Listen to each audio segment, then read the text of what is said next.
Hello everyone. आप सभी लोगों का एक बार फिर से स्वागत है अनअकैडमी के नीट यूजीकेस्ट प्लेटफॉर्म पे। और यहाँ पर हम अपनी तैयारी को और भी बेहतर बनाते हैं क्वेश्चंस के थ्रू, चैप्टर्स को रिवाइज करके। जो लोग नए हैं उनको मैं बता दूं कि यहाँ पर हम हर एक चैप्टर को एनालाइज करते हुए चलते हैं। हर एक चैप्टर से कम 100 से 200 क्वेश्चन यहाँ पर सॉल्व किए जाते हैं, जिसके थ्रू आपका पूरा का पूरा कंसेप्ट एक बार रिवाइज हो जाता है ना। पूरा का पूरा गुड आफ्टरनून, गुड आफ्टरनून, ठीक है। पूरा का पूरा जो उसमें आपको कोई भी डाउट है ना, प्रॉब्लम्स किस तरीके की पूछी गई हैं, ये सारी चीज़ें इसी चैनल पे हम लोग कर लेते हैं। और इस क्रम में हमने सबसे अच्छी बात है कि अब फिजिकल केमिस्ट्री ऑलमोस्ट हमारी ख़त्म होने वाली है और सारे चैप्टर्स हमने कर लिए हैं। जो लोग अगर नए आ रहे हैं, ठीक है, good afternoon Maithili, hello hello hello everyone, Sneha hello. ठीक है, तो आप लोग क्या करिए कि पुराने वीडियोस देख लीजिए।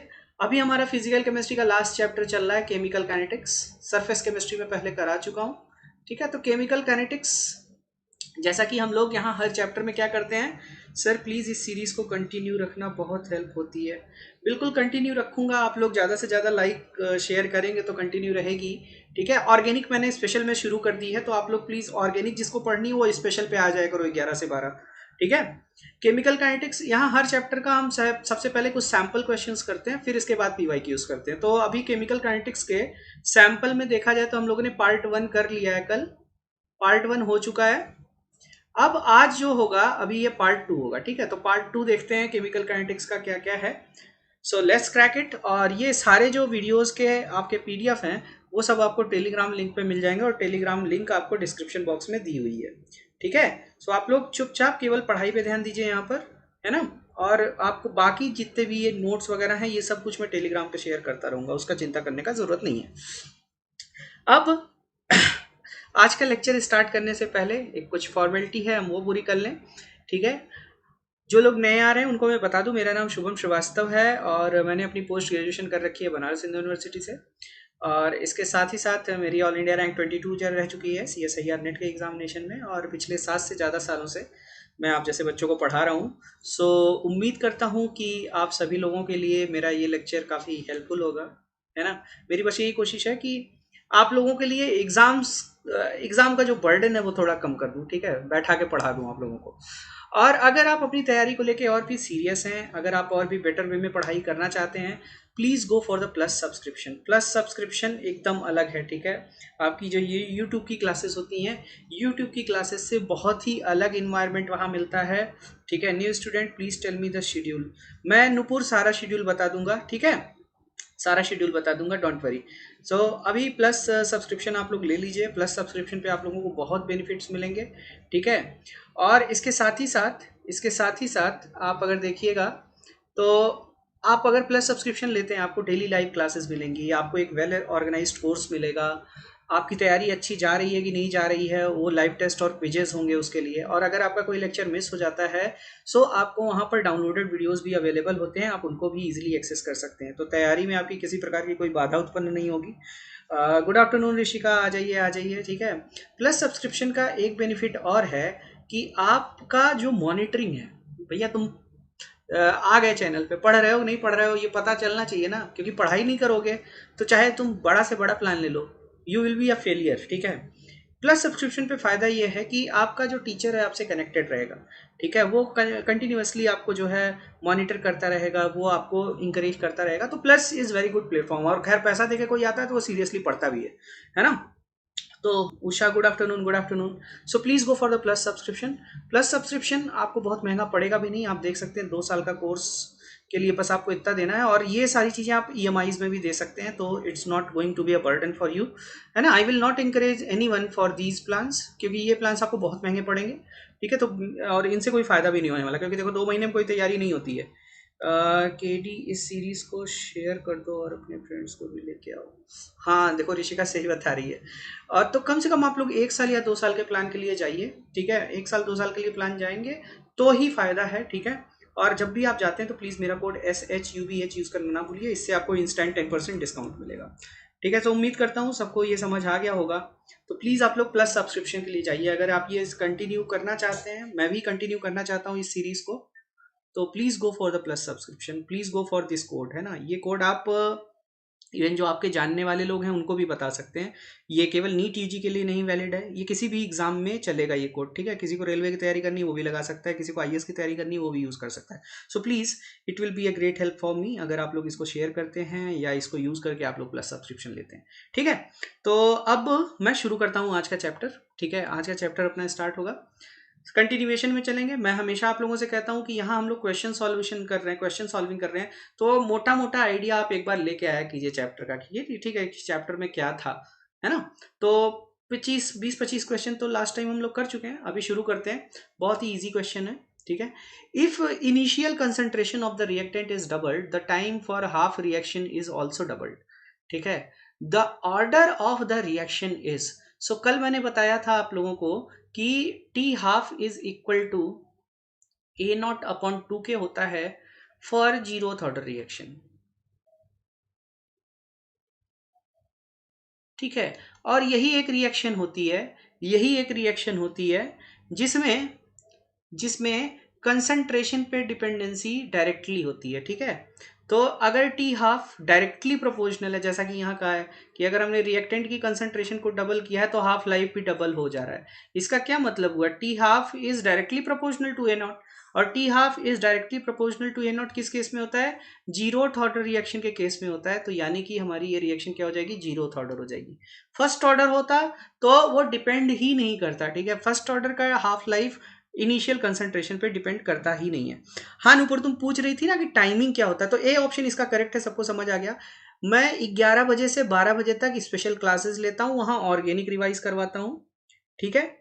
और 3 से 4 मैं यहाँ क्वेस्ट पे क्लास लेता हूँ, तो क्वेस्ट पे अभी फिजिकल तो खत्म हो गई है, नेक्स्ट फिजिकल खत्म होने के बाद मैं इनऑर्गेनिक स्टार्ट कराऊंगा। और 7 to 8 में लेट्स क्रैक नीट यूजी पे थ्योरी पढ़ाता हूँ, ठीक है। लेट्स क्रैक नीट यूजी पे जो फुल फ्लेज कोर्स होता है वो कराता हूँ, वहाँ अभी इलेक्ट्रोकेमिस्ट्री चल रही है। तो दिस इज माई शेड्यूल, आप फॉलो कर सकते हैं, ठीक है। चलिए आगे बढ़ते हैं। कह रहा है कि the inversion of cane sugar represented by, ये फॉर्मूला लिखा हुआ है केन शुगर के इन्वर्जन के लिए, ठीक है। और कह रहा है, और दूसरी चीज क्या कह रहा है कि रिप्रेजेंटेड बाय द, ये कैसी रिएक्शन है ना, मॉलिक्यूलरिटी बताना है, ऑर्डर बताना है। So which kind of reaction it is, ये थोड़ा सा याद रखना पड़ेगा, ठीक है।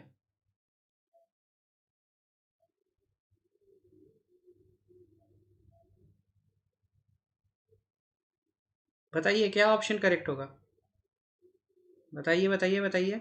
तो आप लोगों को मैं बता दूं, एक्चुअली एक्चुअली ये जो इसका रेट होता है, रेट इज इक्वल टू के concentration of C12H22O11 into H2O होता है, ठीक है। So actually it is a second order reaction, but H2O is in excess. In case of inversion, in case of inversion, H2O is in excess. तो observe क्या होता है, we will observing, जब भी कोई चीज बहुत ही ज्यादा मात्रा में होगी तो इसमें आपको जो स्मॉल चेंज होगा वो पता नहीं चलेगा, ठीक है, पता नहीं चलेगा। सो ये ऐसा हो जाता है कि आपको, होता तो ये दोनों पर डिपेंडेंट है, लेकिन ज्यादा H2O की कंसंट्रेशन होने की वजह से आपको H2O में चेंजेस का पता नहीं चलेगा। So you will find, you आपको ये फील होगा कि ये फर्स्ट ऑर्डर रिएक्शन है। सो इसको फर्स्ट ऑर्डर बोलना ज्यादा सही नहीं रहता, इसको हम बोलते हैं pseudo first order reaction, pseudo first order. तो सूडो फर्स्ट ऑर्डर का सारा काम फर्स्ट ऑर्डर जैसा ही होता है। सो फोर्थ ऑप्शन यहाँ करेक्ट होगा, but actually this is a second order reaction, ठीक है। Actually this is a second order reaction, but आपको पता ही है कि जो ऑर्डर होता है किसी भी रिएक्शन का वो प्रैक्टिकली डिटरमाइंड क्वांटिटी होती है, और प्रैक्टिकली हमको ये दिखता है कि ये फर्स्ट ऑर्डर को फॉलो कर रहा है, ठीक है। समझ आ रही है बात ना, आप समुद्र में से एक बूंद पानी निकाल लेंगे पता नहीं चलेगा, या 10 गिलास पानी निकाल लेंगे पता नहीं चलेगा, एक्वेरियम में से 1 गिलास पानी निकालेंगे, 2 गिलास पानी निकालेंगे पता चलेगा। So that is the same the case, ठीक है, वही सेम केस है यहाँ पर। चलिए आगे बढ़ते हैं। कह रहा है कि for a first order reaction a straight line is observe obtained if you plot, क्या चीज प्लॉट करते हो तो स्ट्रेट लाइन मिलती है, बताना बताना भैया।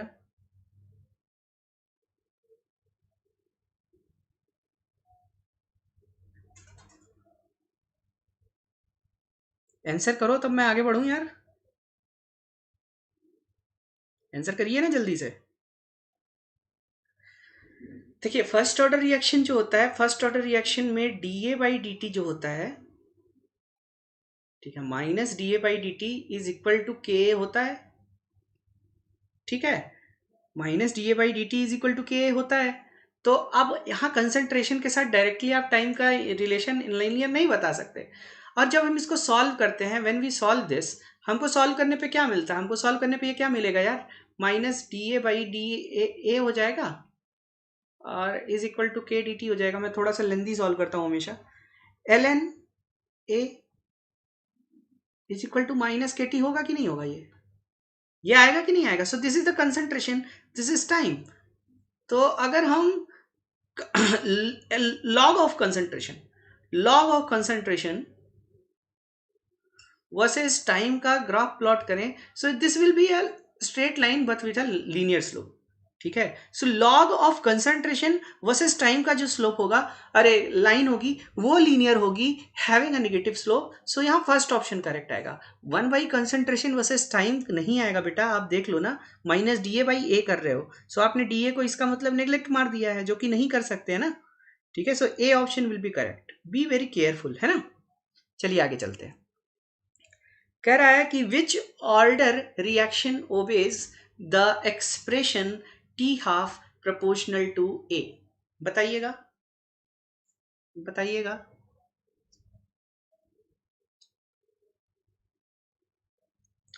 मन्नत, you were you are right ना। आप सही थे नहीं, आप सही हैं भाई, हाँ।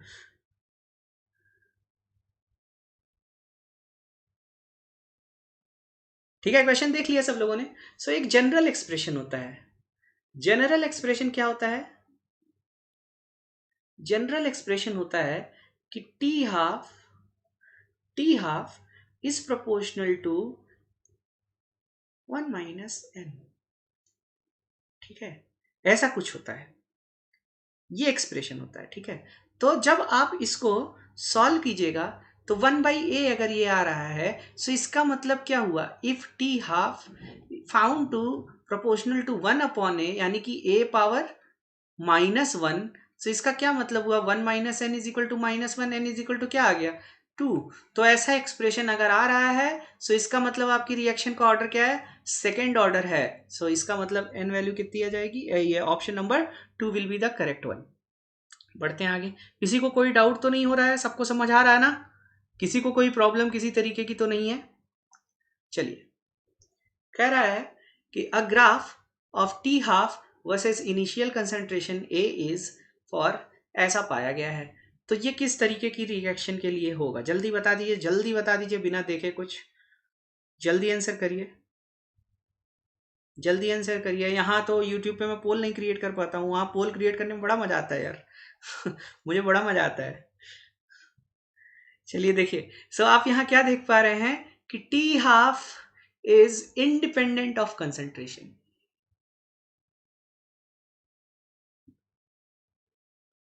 Independent of concentration. इसका मतलब क्या हुआ, फर्स्ट ऑर्डर रिएक्शन होगी। और मैं यहाँ जितने भी क्वेश्चन कराता हूँ वो सब आप इतना जान लीजिएगा, मैं नीट के लिए पढ़ा रहा हूँ तो नीट के तरीके के क्वेश्चन कराता हूँ, ठीक है। तो वो आप बहुत ध्यान से सारे क्वेश्चन देखिएगा, ठीक है। फर्स्ट ऑर्डर होगी, ठीक है, नीट में इसी तरीके के क्वेश्चन आते हैं। और मैं इस बात को जस्टिफाई भी करता हूँ हर बार, हर बार। अभी PYQ कराऊंगा, इससे कुछ अलग आए तो बताना, ठीक है। बढ़ते हैं आगे। कह रहा है कह रहा है कि a substance having initial concentration A reacts according to the zero order kinetics, the time it takes for the completion of the reaction is, ठीक है। सो क्या होता है, the kinetics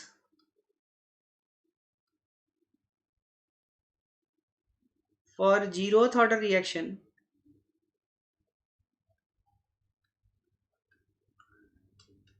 A0 - A is equal to KT होता है कि नहीं होता है, ठीक है, यही होता है ना। A0 इनिशियल कंसंट्रेशन होती है, A बची हुई कंसंट्रेशन होती है।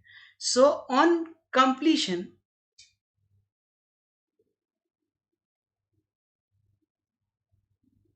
ठीक है, ऑन कंप्लीशन ऑफ रिएक्शन ए क्या होगा, बचा कुछ बचा बचा रह जाएगा, जीरो। सो इसलिए के टी कंप्लीट बराबर क्या होगा, ए नॉट होगा। So t for completion will be a naught by k, double of the t half. So a यहाँ तो क्या है, ए है, तो ए नॉट बाई के की जगह ए बाई के हो जाएगा, क्योंकि इसने इनिशियल कंसंट्रेशन क्या लिया है, ए लिया हुआ है। सो फर्स्ट ऑप्शन अपना करेक्ट हो जाएगा, फर्स्ट ऑप्शन अपना करेक्ट हो जाएगा। मेरे ख्याल से सबको समझ आ गया होगा। बढ़ते हैं अगले क्वेश्चन की तरफ। अब देखो थोड़ा सा और अच्छी अच्छी क्वेश्चन आने लगे। कह रहा है, अ first order reaction completes 60% in 20 minutes. The time required for the completion of 90% of the reaction is approximately.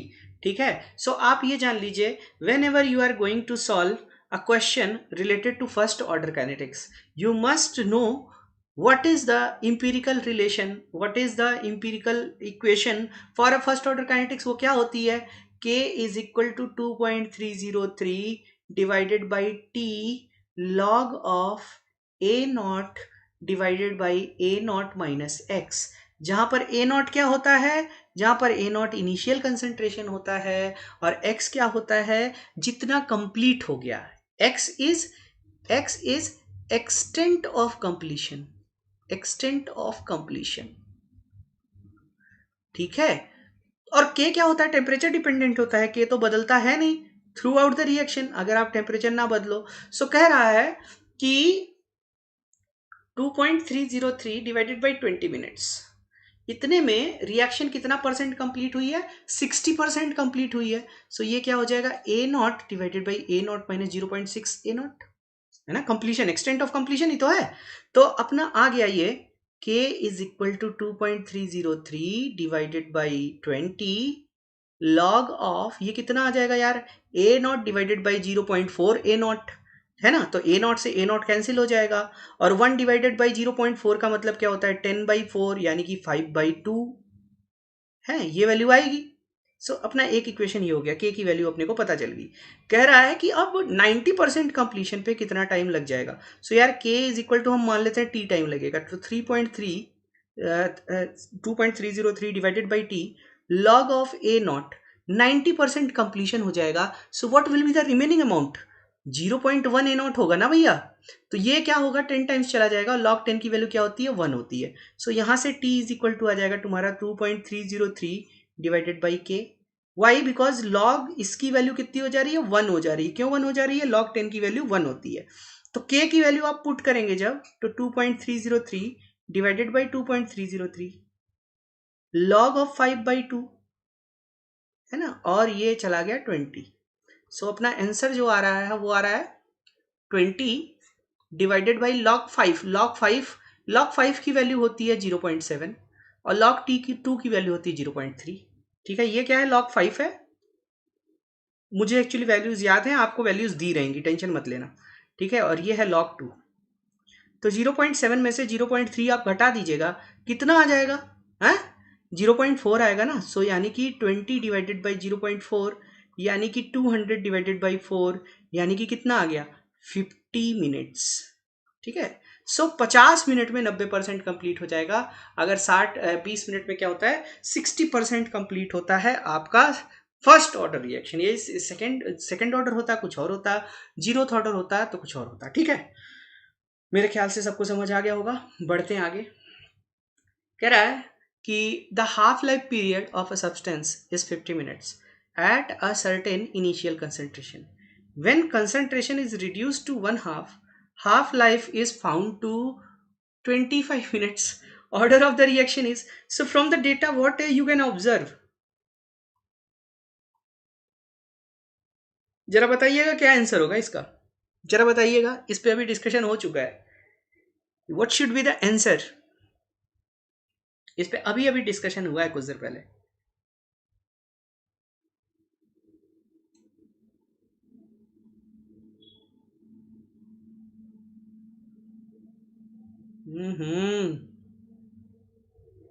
तुम लोग इतना सही सही आंसर दोगे, हाँ। अभी देखो क्या दिख रहा है ये, when initial concentration is A naught, half life is 50, when initial concentration is A0/2, half life is 25। इसका मतलब क्या हुआ कि T half is found to be directly proportional to A0 initial concentration. और ऐसा केस कब होता है? जीरोथ ऑर्डर में होता है। जीरोथ ऑर्डर का ये तीसरा क्वेश्चन था और तुम लोग गलत थे, ठीक है। तो क्या होगा आंसर?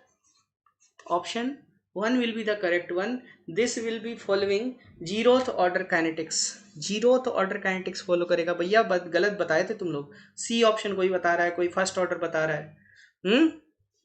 चलिए आगे। कह रहा है कि the half life of the second order process. Second order process के लिए क्या होता है? क्या बताए थे हम कि half life of nth order reaction is proportional to initial concentration power 1/n, ये होता है। सो फॉर सेकेंड ऑर्डर क्या हो जाएगा? फॉर सेकेंड ऑर्डर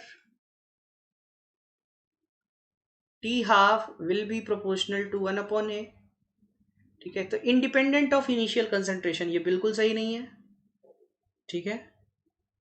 ठीक है, सेकंड ऑर्डर के लिए देखो बेटा, ये इसी के प्रोपोर्शनलिटी आएगी, ठीक है। एक जनरल इक्वेशन मैं अभी करा दूंगा तो उससे आप लोगों को समझ आ जाएगा।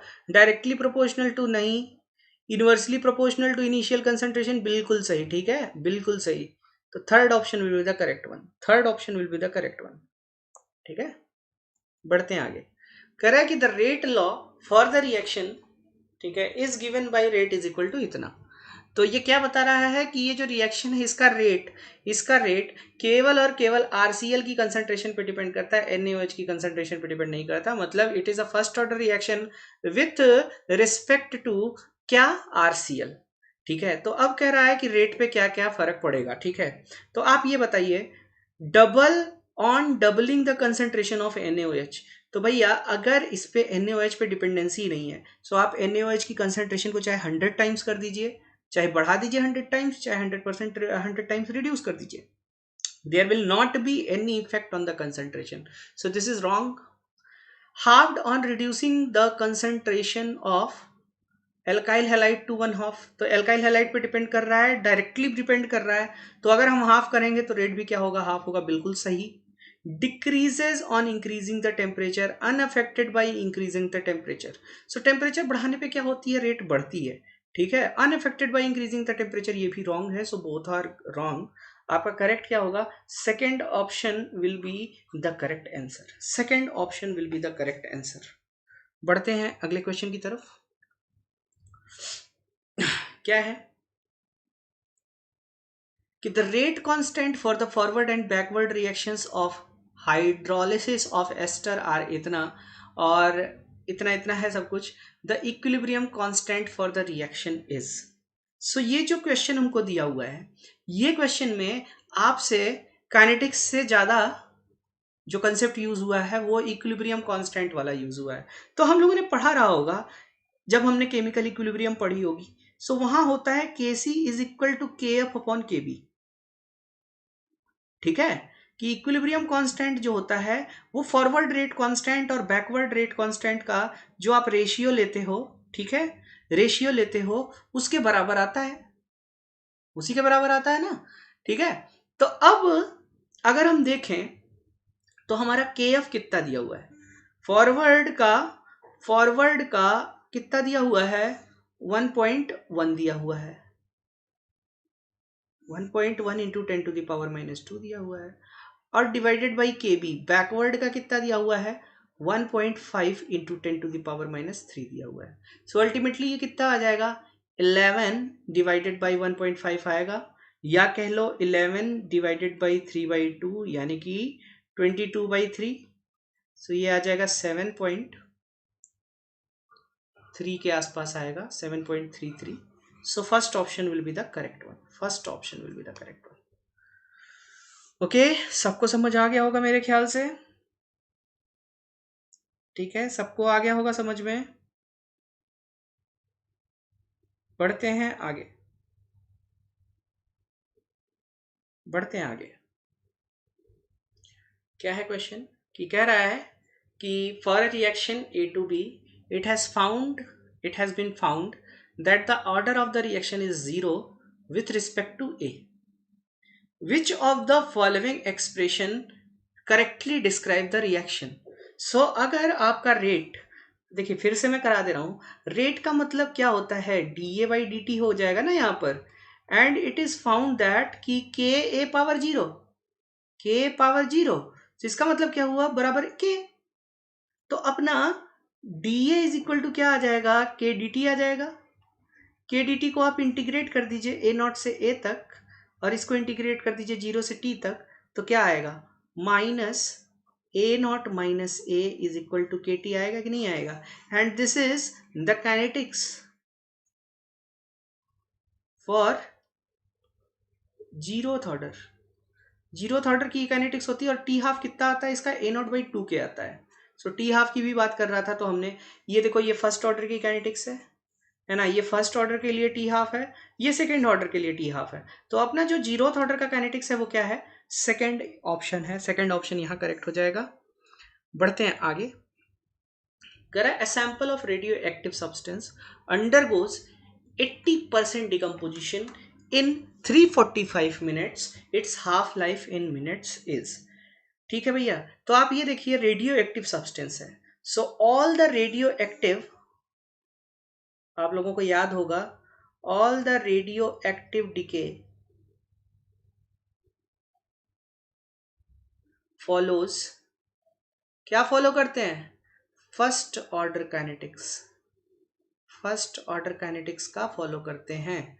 और फर्स्ट ऑर्डर काइनेटिक्स के लिए T half is equal to क्या होता है, सबको पता होगा, 0.6932/टी होता है। या फिर इसी को लिखा जा सकता है T half is equal to 2.303 log 2/k, ये भी लिखा जाता है। ठीक है, so half life is given by this equation, इतना सबको पता होगा, ये तो फॉर्मूला सबको 9th क्लास से रटा हुआ होता है। ओके, सो अब 80% कंप्लीशन का मतलब क्या हुआ, 80% कंप्लीशन का मतलब हुआ remaining amount will be, remaining amount 0.2 a0 होगा। तो अपना क्या होता है, k is equal to 2.303 divided by T, log of a0/0.2 a0 होगा।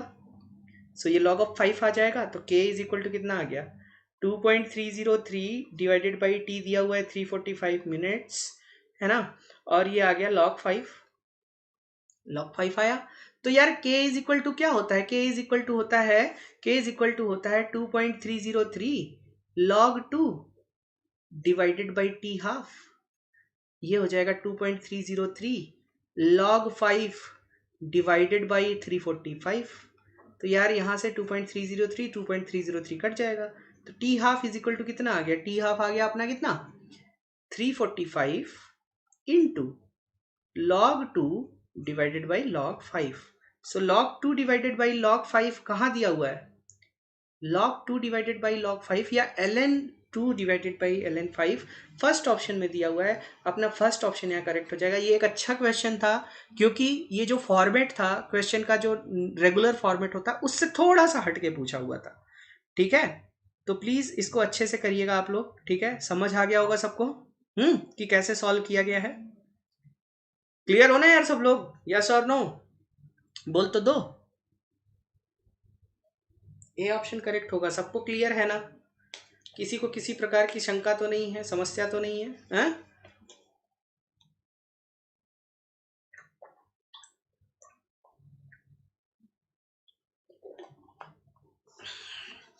हाँ हाँ भाई, उतना देखो मन्नत यार, एक उतना सिंप्लीफाई करने की जरूरत ही क्या है।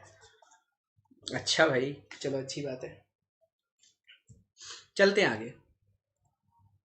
कह रहा है कि 99% of a first order reaction was completed in 32 minutes, when will 99.9% of the reaction complete? So for first order, what kinetics is followed, k is equal to 2.303 divided by t log of a not by a, जहां पर a क्या होता है, remaining amount होता है। इतनी चीजें मेरे ख्याल से सबको क्लियर होंगी। रिमेनिंग अमाउंट होता है। सो 99% अगर कंप्लीट हो रहा है, फॉर 99% कंप्लीशन का मतलब क्या हुआ, ए कितना हो जाएगा, ए कितना हो जाएगा, a0/100। 99% कंप्लीट हो गया तो इतना बचा रहेगा ना यार, इतना बचा रहेगा, यही ना बचेगा, बोलिए 0.01 ए नॉट यानी कि ए नॉट बाई 100। सो यहां से अगर हम के देखें तो के इज इक्वल टू क्या आ जाएगा 2.303। 99% कंप्लीशन के लिए कितना ले रहा है 32 मिनट ले रहा है ना। Log of A naught divided by A naught by 100 यानी कि 10 to the power 2। So 10 to the power 2 हो जाएगा तो के इज इक्वल टू कितना आ गया 2.303 डिवाइडेड बाई 32 और 2 log 10 यानी कि k इज इक्वल टू आ गया 2.303 डिवाइडेड बाई 16। ये आया k का वैल्यू। अब k का वैल्यू क्या होता है थ्रू आउट सेम रहेगा, सेम रिएक्शन है। सो फॉर 99.9% कंप्लीशन क्या होगा भाई, इसके लिए क्या होगा a इज इक्वल टू कितना हो जाएगा a नॉट बाई 1000 हो जाएगा। कैसे होगा इतना नहीं समझ पा रहे तो वो देखो जाके, ठीक है। ये कैसे हुआ, अगर कोई चीज 99.9% कंप्लीट हो रही है, ठीक है, तो बचा हुआ अमाउंट क्या होगा यार, बचा हुआ अमाउंट तो 0.1% होगा ना। 0.1% का मतलब क्या होता है 1/1000 ना, ठीक है। तो ये होगा a इतना हो जाएगा। तो अब आपका जो k आएगा वो क्या आ जाएगा 2.303 divided by t log of a not divided by a not by 1000। a not by 1000 मतलब 10 टू द पावर 3 आएगा। 10 टू द पावर 3 आएगा तो आप k की वैल्यू पहले रख लीजिए ना 2.303 डिवाइडेड बाई 16 जो हम कैलकुलेट करके रखे हुए हैं 2.303 डिवाइडेड बाई t और ये क्या आ जाएगा log 10 टू द पावर 3। तो ये कट गया तो t इज इक्वल टू कितना आ गया 3 इंटू 16 दैट इज 48 मिनट्स, ठीक है 48 मिनट्स यानी कि fourth option will be the correct one. Fourth option will be the correct one. समझ आया ना सबको, हाँ भाई और क्या, अगर इतना नहीं समझ आ रहा है 12th क्लास में आ गए डॉक्टर बनने जा रहे हो तो फिर जाके कार्टून ही देखो ना पढ़ने क्यों आए हो फिर।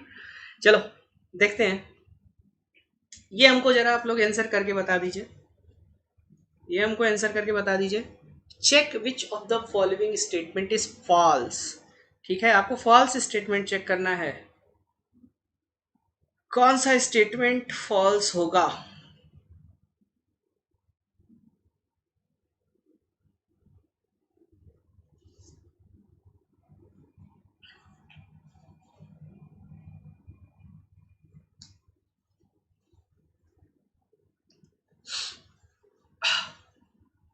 जल्दी बताओ भाई।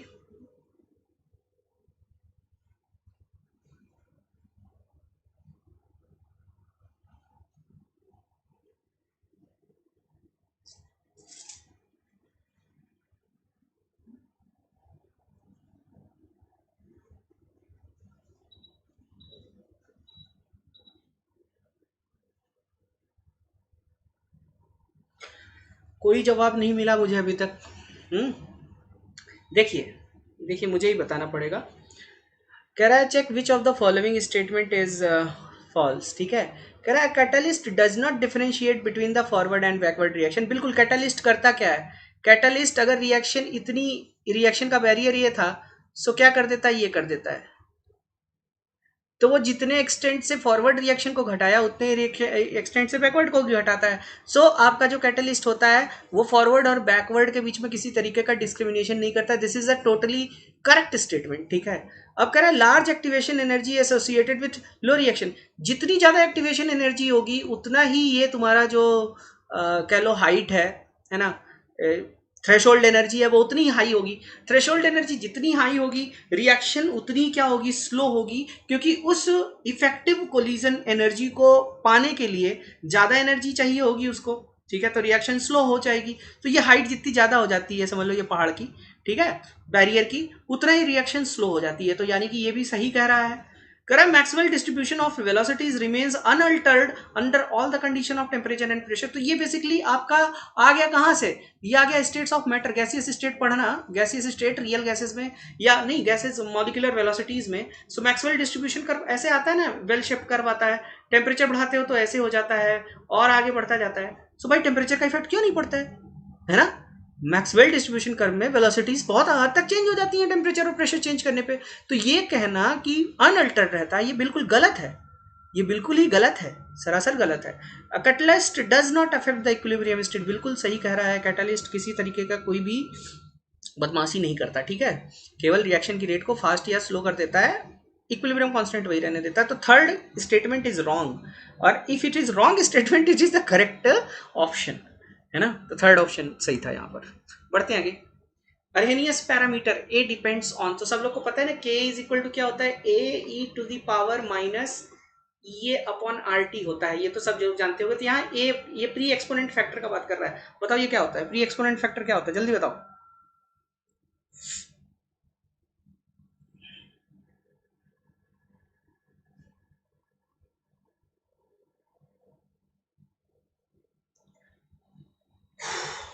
जवाब दो भाई।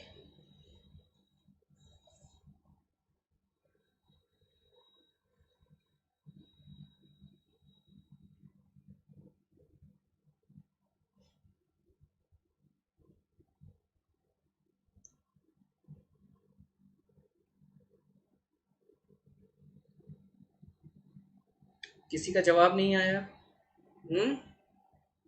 नूपुर देखो, जब आप ध्यान से पढ़ोगे ना ये वाली चीज, आप एनसीईआरटी खोल लेना, चाहे तो कोई भी एक रेफरेंस बुक देख लेना, ठीक है। वहां क्या होता है, ये जो k is equal to A E to the power minus E A upon R T हम पढ़ते हैं ना, ये आता यहां से है, k is equal to P Z E to the power minus E A R T से आता है, ठीक है। इस पी जेड को ही हम ए कहते हैं, this A pre exponential factor is equal to P z. So जो प्री एक्सपोनेंट फैक्टर होता है किसी भी रिएक्शन का, जो प्री एक्सपोनेंट फैक्टर होता है वो दो फैक्टर के रिजल्ट से बना हुआ है, एक तो पी से दूसरा जेड से। तो पी जो होता है वो कोलिजन फ्रीक्वेंसी पे डिपेंड करता है, और जेड जो होता है वो स्टेरिक फैक्टर होता है ना। ये आप कोलिजन थ्योरी देखोगे ना, जब कोलिजन थ्योरी है, अरे केमिकल काइनेटिक्स की एक कोलिजन थ्योरी है, वहां पर आपको मिल जाएगा, आपकी किताब में दिया हुआ होगा।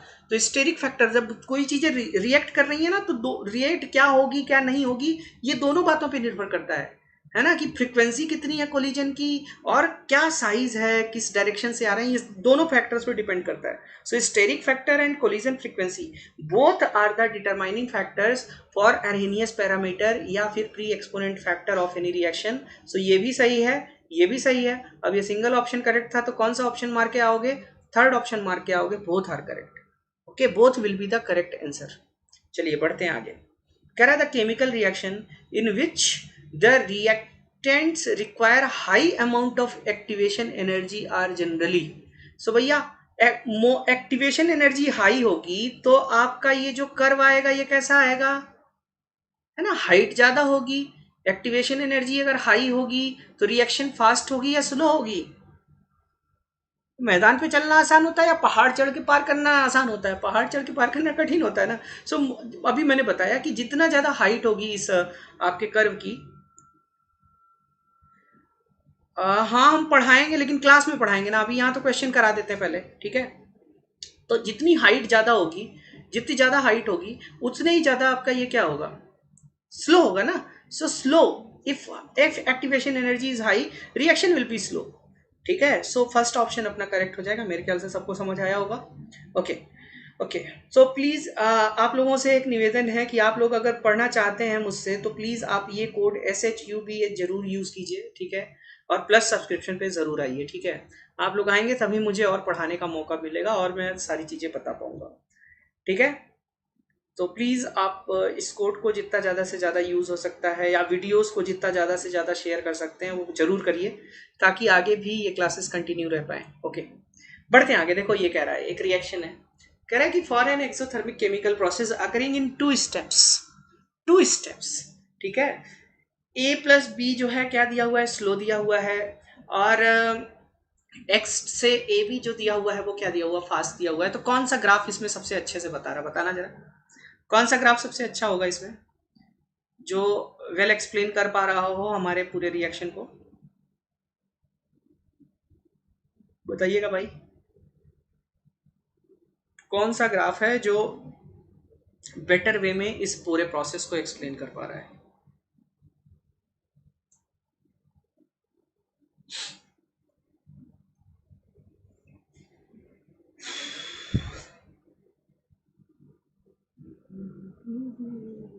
देखो, तो अगर आपकी टू स्टेप प्रोसेस होती है तो टू पीक्स भी आएंगे, ठीक है। सो आपका पहले तो ये ऑप्शन गलत हो गया, सिंगल पीक है, ये गलत हो गया।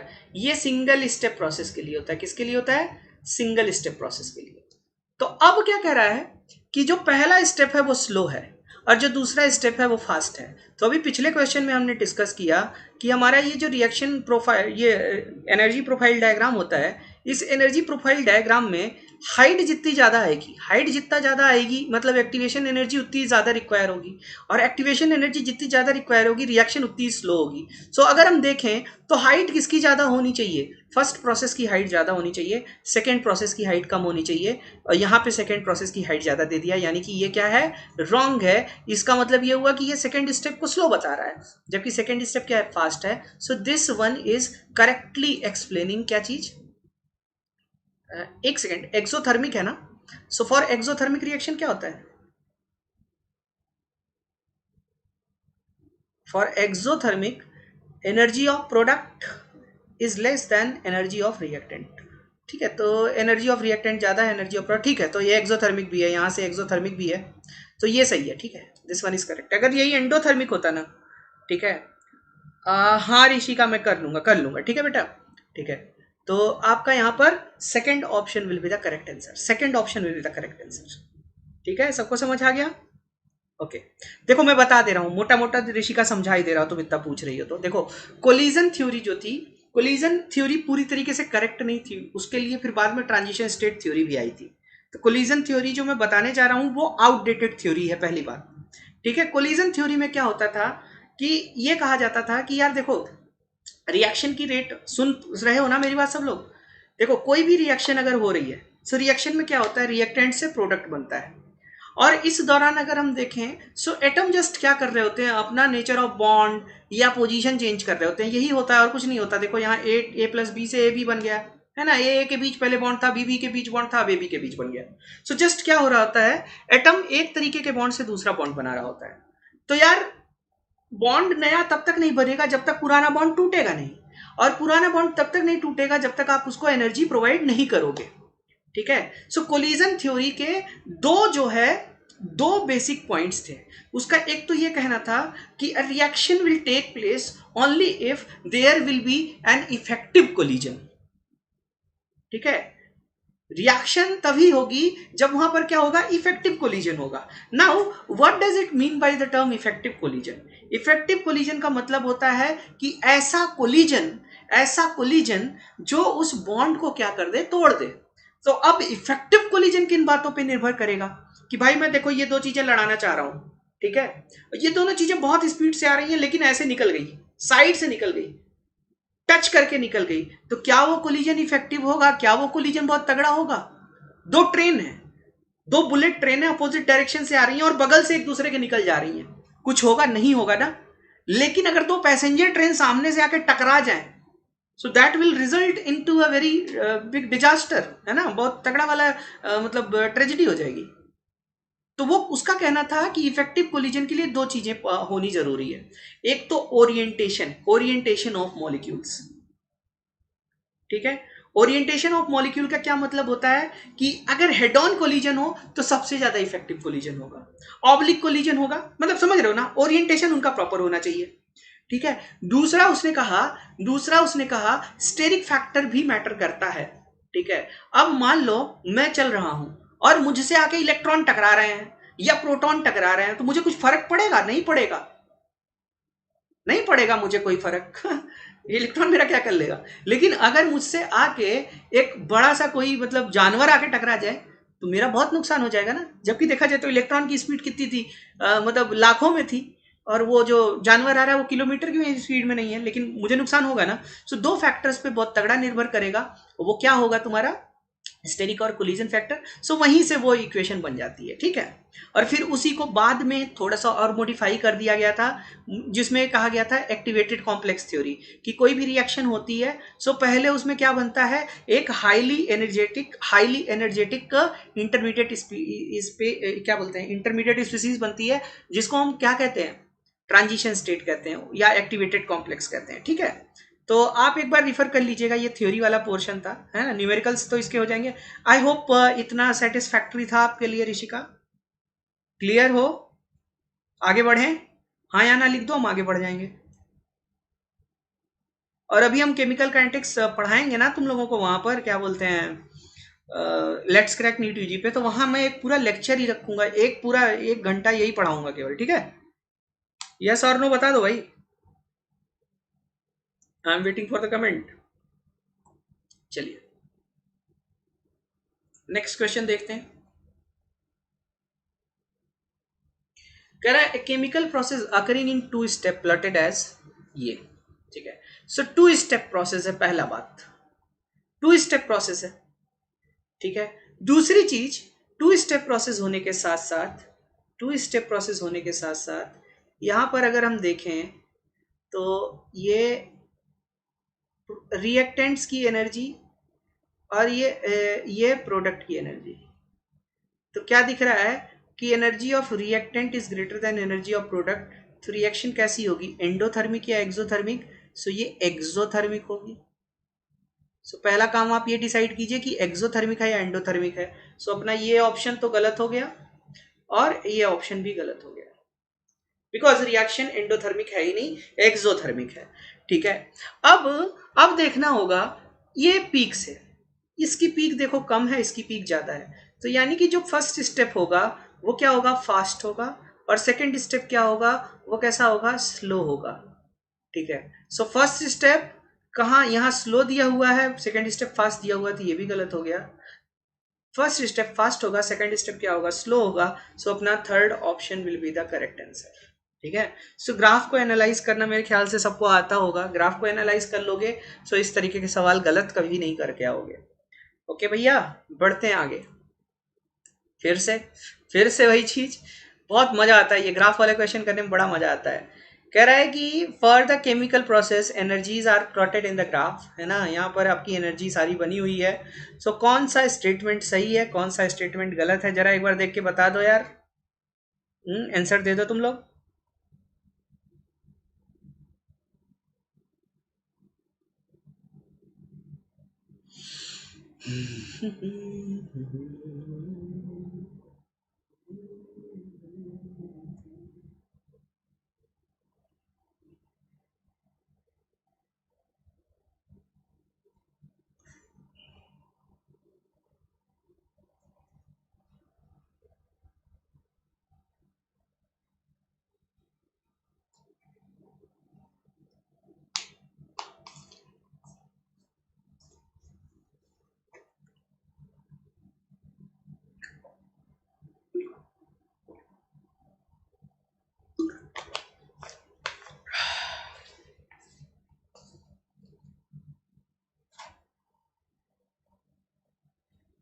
देखिए देखिए, इस ग्राफ को अगर हम एनालाइज करें, इस ग्राफ को अगर हम एनालाइज करें, सो ये वाला जो पॉइंट है, ये वाला पॉइंट, ये क्या है, ये एनर्जी ऑफ रिएक्टेंट है।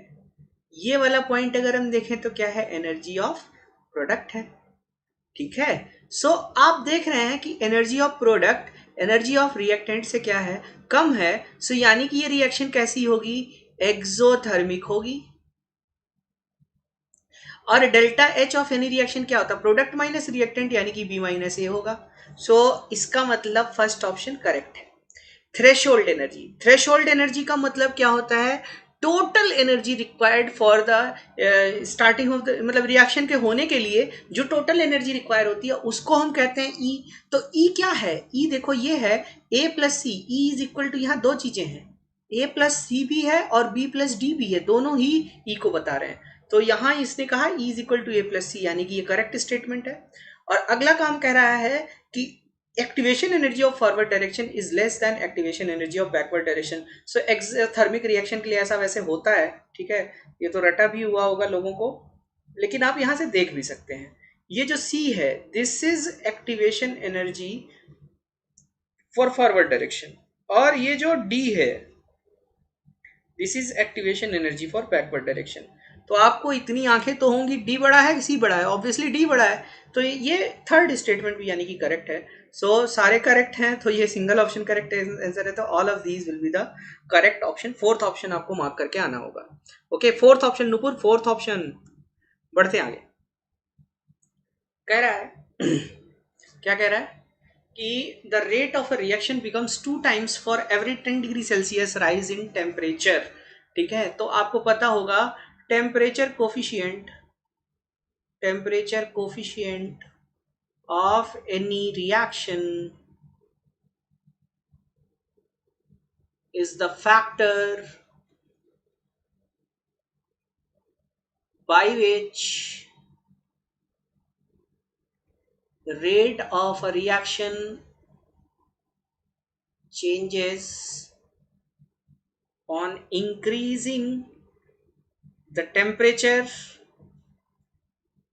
By 10 degree Celsius. तो 10 डिग्री सेल्सियस बढ़ाने पे किसी रिएक्शन का रेट जितने टाइम्स बढ़ जाता है ना, उसी को हम क्या बोलते हैं, उसी को हम उस रिएक्शन का रिएक्शन कोफिशिएंट बोलते हैं। तो यानी कि फॉर दिस रिएक्शन का टेम्परेचर कोफिशिएंट क्या हो जाएगा, टेम्परेचर कोफिशिएंट क्या हो जाएगा, यहां पर 2 है। ठीक है, अब आप लोगों को एक मैं चीज बता देता हूं कि R2/R1 is equal to x to the power delta t by 10 होता है, ये याद रखिएगा। x to the power delta t by 10 होता है, ये याद रखिएगा। R2 चेंज्ड रेट है, R1 इनिशियल रेट है, x जो है टेम्परेचर कोफिशिएंट है, डेल्टा t आपका चेंज इन टेम्परेचर है। तो कह रहा है how many times rate of a reaction will be increase. तो R2/R1 की वैल्यू पहुंच रहा है, टेम्परेचर कोफिशिएंट 2 है, 80 माइनस 30 कितना हो जाएगा, 80 माइनस 30 तुम्हारा 50 आ जाएगा। सो ये 50/10 कितना आएगा, 5 आएगा। यानी कि 2 to the power 5 times reaction बढ़ जाएगी, और 2 टू द पावर 5 का मतलब क्या होता है, 32 टाइम्स। ठीक है, सो आपको सीधा सीधा ये फॉर्मूला यूज करना, R2/R1 is equal to x to the power delta t by 10। So as per the given data of this reaction आपकी 32 टाइम्स बढ़ जाएगी। So second option will be the correct answer. बढ़ते हैं आगे। The rate of a reaction increases by 2.5 times when the temperature is raised from 300 Kelvin to 310 kelvin. तो आपने 10 degree Celsius, change scale पे degree Celsius और kelvin बराबर होता है, तो आपने अगर 10 केल्विन बढ़ाया, इसका मतलब आपने 10 डिग्री सेल्सियस भी बढ़ाया है, बात बराबर है दोनों। तो 2.5 टाइम्स बढ़ जा रहा है, यानी कि टेम्परेचर कोफिशिएंट यहाँ कितना हो गया, टेम्परेचर कोफिशिएंट यहाँ हो गया 2.5। सो जब टेम्परेचर कोफिशिएंट 2.5 हो गया, तो कह रहा है कि rate constant eight 300 kelvin that the rate constant will be equal if k is the rate constant eight 300। ठीक है, सो 300 केल्विन, 300 हम मान लेते हैं कि a होगा 310 पे, है ना, और 300 पे k है, तो x to the power delta t by 1। तो आपका a 310 कितना आ जाएगा, k इंटू 2.5, 2.5 के होगा, 2.5 के। ठीक है, 2.5 के विल बी द आंसर। सो अपना ऑप्शन नंबर 3 करेक्ट हो जाएगा। Option Rishika, option 3 will be the correct answer. ठीक है, सिंपल भी बात है यार, रेट कांस्टेंट और रेट एक दूसरे के प्रोपोर्शनल होते हैं, तो यही आएगा 2.5 के विल बी द आंसर, क्योंकि आपका टेम्परेचर कोफिशिएंट यहाँ कितना है, 2.5 है। टेम्परेचर कोफिशिएंट 2 होता तब अपना 2k आता। ओके, पढ़ते हैं आगे। कह रहा है the minimum amount of energy that the reacting molecules must possess at the time of collision in order to produce effective collision is called। जल्दी बता देना, जल्दी बता देना इसका आंसर, तो जल्दी एकदम बताओ क्या होगा,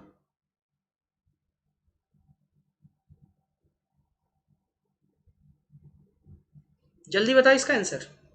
देखो, तो जो मिनिमम अमाउंट ऑफ एनर्जी होती है, ठीक है, देखो जैसे आप ये ग्राफ प्लॉट किए, है ना, ठीक है, ये थ्रेशोल्ड एनर्जी है। मिनिमम अमाउंट ऑफ एनर्जी जो होती है वो थ्रेशोल्ड एनर्जी होती है। एक्टिवेशन एनर्जी होती है जो ऋषिका एक्टिवेशन एनर्जी का मतलब होता है एडिशनल मिनिमम एनर्जी। ठीक है, एडिशनल एनर्जी जो होती है उसको हम क्या बोलते हैं, ठीक है। तो ये कह रहा है कि the minimum amount of energy reacting molecule must possess. तो रिएक्टिंग मॉलिक्यूल के पास अगर मान लो एक्टिवेशन एनर्जी 10 जूल है, तो 10 जूल नहीं होना चाहिए, ये एनर्जी होनी चाहिए उसके पास, टोटल एनर्जी। तो थ्रेशोल्ड एनर्जी करेक्ट आंसर होगा, शब्दों का खेल है, ठीक है। Threshold will be the correct answer, है ना। एक्टिवेशन एनर्जी का तो मतलब होता है मिनिमम एडिशनल एनर्जी रिक्वायर्ड, ठीक है। समझ आई बात? जैसे मान लो मैं आज सुबह क्रिकेट खेलने जाने वाला हूँ और मुझे क्रिकेट खेलने के लिए कम से कम 400 जूल एनर्जी चाहिए होती है और मेरे पास 300 जूल एनर्जी है, तो मुझे एडिशनल 100 ही चाहिए, ठीक है? 100 में ही मैं खेल लूंगा, तो मेरी एक्टिवेशन एनर्जी उस समय 100 थी, मुझे 100 एनर्जी और मिल जाए मैं खेल लूंगा।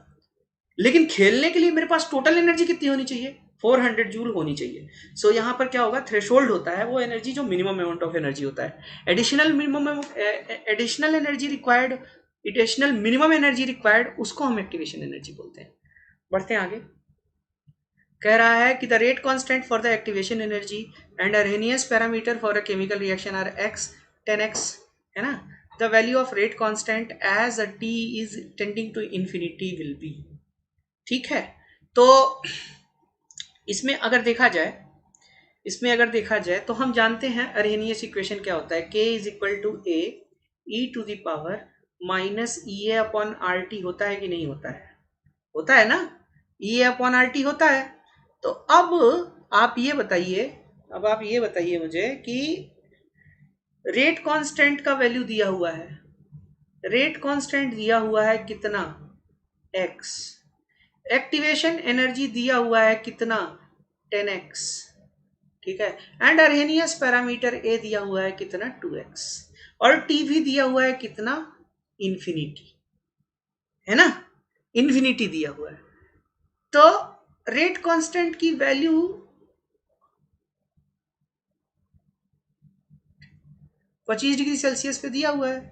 तो अब ये तो 25 डिग्री सेल्सियस पे दिया हुआ है, ठीक है? बाकी सारी चीजें तो नहीं बदलती हैं। तो k25 divided by k infinity, A तो कट जाएगा पूरा, e to the power minus E A upon R, e to the power minus E A upon R 1/298 minus 1 upon infinity हो जाएगा, ठीक है? तो ये तो भाई चलो गायब हो गया। तो k25 divided by k infinity will be equal to e to the power minus E A upon R into 298, ठीक है?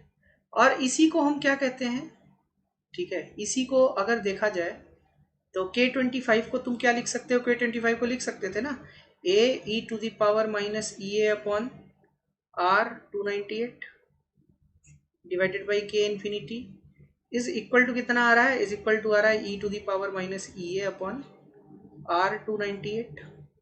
तो ये कट गया, तो k infinity is equal to a आ गया, और a की वैल्यू कितनी है? 2x है। So 2x will be the answer, second option will be the correct one. कैसे हुआ समझ आया ना सबको कि k इज इक्वल टू ये होता है, तो k25 इज इक्वल टू हम लिख सकते हैं ना a e to the power minus E A upon R, 25 degree Celsius का मतलब क्या होता है? 298, ठीक है?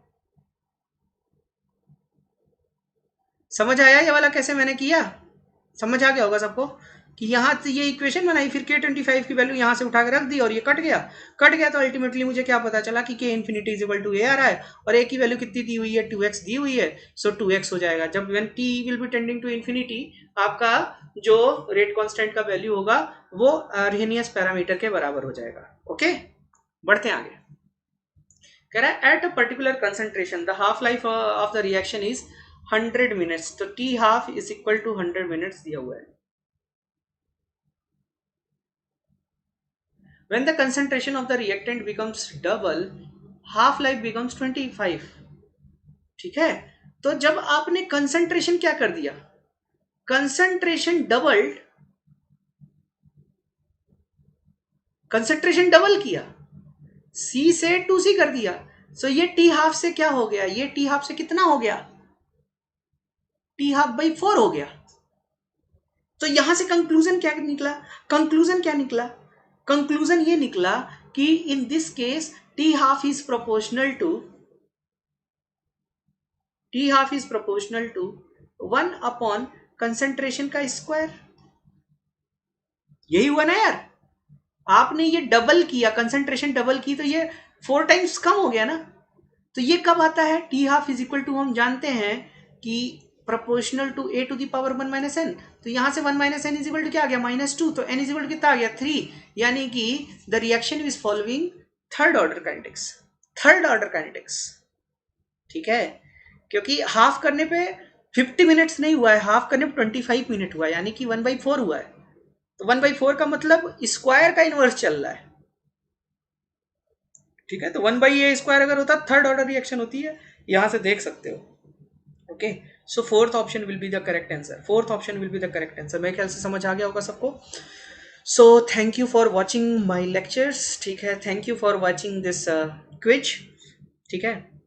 और अगर आप लोगों को ये क्विज अच्छा लग रहा है, अगर आप लोगों को ये हेल्पफुल लग रहा है, तो प्लीज़ इन वीडियोस को लाइक कीजिए, शेयर कीजिए और लोगों को बताइए, अच्छे अच्छे कमेंट्स कर दीजिए, ठीक है। और इसके साथ ही साथ आप लोग प्लीज़ प्लस सब्सक्रिप्शन के लिए ज़रूर आइए। प्लस सब्सक्रिप्शन पे आपको मैं गारंटी लेता हूँ बहुत ही डिटेल में पढ़ाया जाएगा और बहुत ही अच्छे तरीके से पढ़ाया जाएगा। तो अगर आप अपनी तैयारियों को लेकर सीरियस हैं तो प्लीज़ SHUBH कोड को यूज़ करके प्लस सब्सक्रिप्शन के लिए ज़रूर आएँ, बहुत बेनिफिट होगा आपको, ठीक है। और इसके अलावा मेरे और भी लेक्चर्स होते हैं, स्पेशल क्लासेस होती हैं 11 से 12, ठीक है। वहाँ ऑर्गेनिक का पूरा सेशन चल रहा है। लेट्स क्रैक नीट यूजी पे होता है 7 to 8 क्लास, और आपके क्वेस्ट पे होता है 3 से 4 क्लास। तो प्लीज़ इन सारी क्लासेस को ज़रूर अटेंड कीजिए और अपने लोगों को बताइए। साथ ही साथ मेरा टेलीग्राम चैनल डिस्क्रिप्शन बॉक्स में दिया हुआ है, आप उस टेलीग्राम चैनल से जुड़ सकते हैं और जितने भी नोट्स वगैरह हैं ये मैं इंस्टेंटली वहाँ डाल देता हूँ, तो आप लोग उसको डाउनलोड कर लीजिए और फिर से एक बार प्रैक्टिस कर लीजिए, ये आपके लिए बहुत हेल्पफुल होगा। सो उम्मीद करता हूँ आप लोगों को मैंने जितना बताया, जो बातें कही, उसको आप फॉलो करेंगे और ज़्यादा से ज़्यादा लोगों के बीच शेयर करेंगे, ठीक है। तो मिलते हैं आपसे नेक्स्ट क्लास में। नेक्स्ट क्लास है 7 से 8, 7 से 8 इलेक्ट्रोकेमिस्ट्री पढ़ाऊँगा मैं। So I will be waiting for all of you there. मिलते हैं अगली क्लास में, तब तक के लिए आप सभी लोगों को बाय बाय। जाइए टेलीग्राम से ये PDF डाउनलोड कीजिए और जितनी चीज़ें पढ़ाई गई हैं उनको एक बार फिर से आप रिवाइज़ कर लीजिए, सो दैट ये सारी चीज़ें आपको हमेशा याद रहें, ठीक है। सो मिलते हैं नेक्स्ट क्लास में, तब तक के लिए आप लोगों